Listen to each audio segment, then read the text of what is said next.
All right, everyone, welcome back. This is Austin here at 2F by C Tactical. I'm going to kind of give you just my post-mortem on what happened here in Minnesota in terms of the state trying to pass gun control.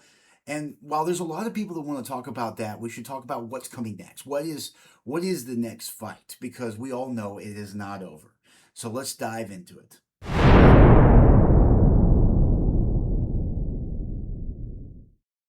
All right, guys, please, before we get into this, like, comment, subscribe if you like this content, like this channel, share the channel, help the channel grow. I would love to hit 25,000 subscribers if we could. That's been the goal of mine through 2026. Let's hit that 25,000 subscribers. Show YouTube that, yes, you like this content. Check out our news section, too. It's just a brief plug for that, just because there's so much content coming in the Second Amendment. There's no way for me to do videos on all of it. It's just not possible. I'm doing my best to keep up with the videos as I am, and as you guys know, sometimes it gets a little bit infrequent. Do apologize. Running the business and everything is hard to keep up with things. But let's dive in today on what happened in the Minnesota State Capitol. So, for those of you who aren't from Minnesota that are watching this channel, Minnesota tried to do what Virginia and several other states have done, which is pass several pieces of gun control legislation as it pertains to the so-called assault weapons and high-capacity magazines. Of course, there were some other things in these bills. They were omnibus bills, passed through the state Senate on the 34-33 vote, so one vote is what pushed these things forward and passed them. Now, these bills had already come up in the House previously a month or so ago and had failed. And they did get brought up again in this at the end of the session, which ended on Sunday at midnight. And it failed again to pass out of committee. Now that doesn't mean that people didn't lie and say that the speaker won't bring it for a vote. Now, first off, I do want to take a moment and just address that kind of stuff. When they say that someone won't bring a piece of legislation for a vote, or the people want their voices heard, that is something that we, generally speaking, can be very sympathetic to. Of course, in principle, the people should have their voices always heard by representation. Knowing where your elected officials stand is important, always. But there is a caveat to that, and that is when things violate the Constitution, then no, your job as someone who raises their right hand on the Bible and says that, you solemnly swear to uphold the Constitution of the United States. If there's a piece of legislation that comes through that violates that, it is your job to kill it and be like, no, we're not advancing something that's unconstitutional. The same way where ballot measures, let's just say, like we've seen in California or say Oregon in the last couple of years, where ballot measures pass gun control that, yes, violate the Second Amendment. Just because the mob wants something doesn't mean the mob is correct, right? We've seen many evils in the history of the world based on mob mentality, which is why we are a representative republic, not a true democracy, because we don't want 51% cramming down on the 49%. It's why this nation was structured the way it is, with checks and balances, and to ensure broad consensus majorities. And again, those consensus majorities had to fall within the framework of the Constitution and Bill of Rights. And if there was something there that prohibited you from doing something, then you would have to go through the constitutional amendment process, right? And amend the Constitution to allow you to do that. So, for instance, let's just take the income tax, because, we just got out of tax season, and there's nothing more spicy than talk about taxes. Now, I won't go on a long diatribe about like why taxes are terrible, and the income tax specifically is awful. But the income tax, when originally was conceived and passed, was ruled unconstitutional. They had to pass a constitutional amendment to allow for that. Woodrow Wilson helped to push that through back in I believe it was 1914, 1915, helped pay for World War I. And that is the proper channels in which something can go through. I can sit here and say I hate the income tax.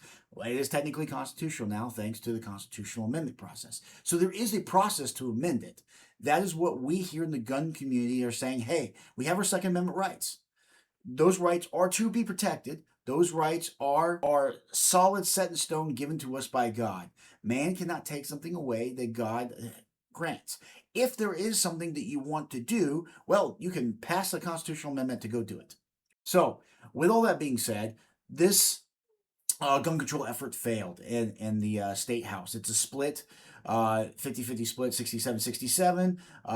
Speaker DeMuth, who is the Republican Speaker of the House, under a power sharing agreement, her caucus stood firm on the behalf of the Second Amendment. It didn't proceed.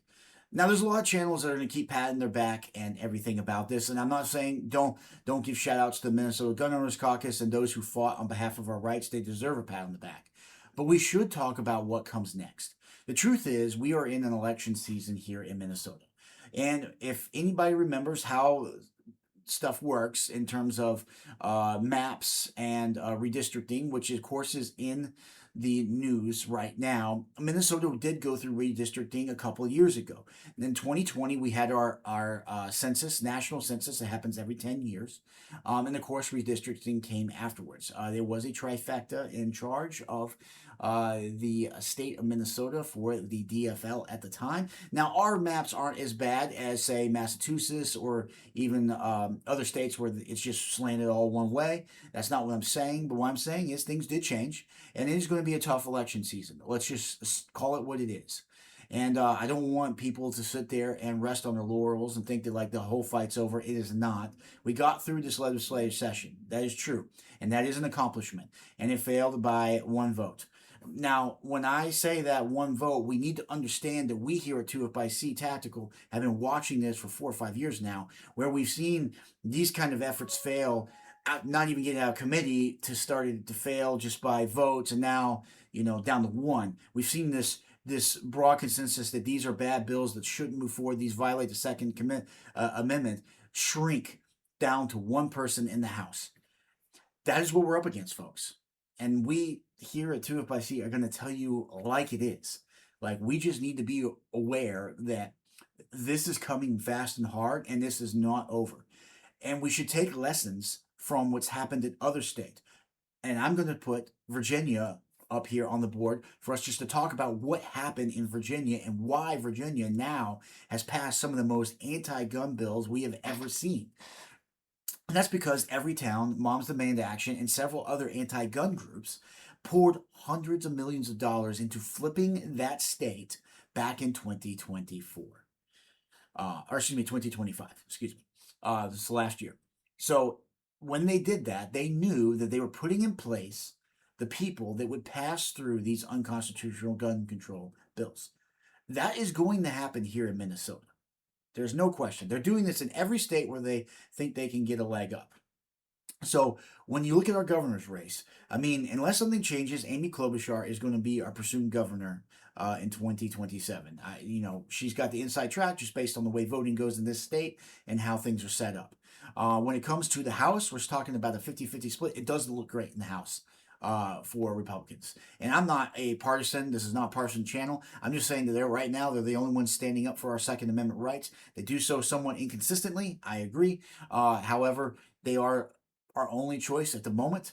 And hopefully that's something that's remedied in the future. But for right now, they are our only bulwark against gun control. And it doesn't look great for them in the House. Like, it really doesn't. The Senate has a little bit more of a 50-50 look to it, but let's be real, this is a tough map. We need to buckle down and get out, support those who support you, like Minnesota Gun Owners Caucus. And if we're going to talk about what work can be done in the meantime, it is ensuring that your fellow gun owners and Second Amendment advocates go out and vote. That's really our job here, is to vote and be advocates on our behalf. Yes, us being passive, those days are over.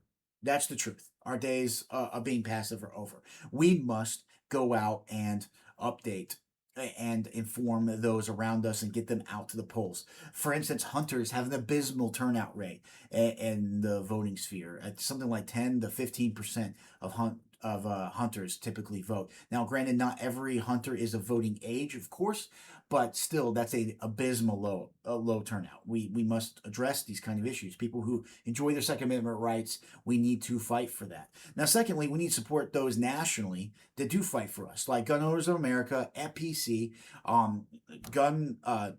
National Association for Gun Rights, NRA, ILA, and several others, Second Amendment Foundation. Those people fight for us on the national level. National level. whether it becomes to legislation that they're trying to pass through. A lot of these people were involved in getting the tax stamp down to zero in the big beautiful bill of 2025 that allows us to purchase suppressors and stuff at $0 tax stamps. And almost all of these organizations are involved in every lawsuit going up against the various gun control bills, whether it be out of states or federal legislation. And that's something important. We're going to have to fight this on the federal level. And the hope is that we're going to get the Supreme Court to step in and kind of preemptively strike on some of these bills, maybe next term. That is the hope. We'll have to see. But pressure is now what we need, and we need you to do it. Only you can do it. That means calling, writing, and emailing your elected officials, regardless of what side of the aisle they're on. Are you going to change their opinion? Maybe, maybe not. The point is making this coalition. This just cascades down on our elected officials. They don't like that.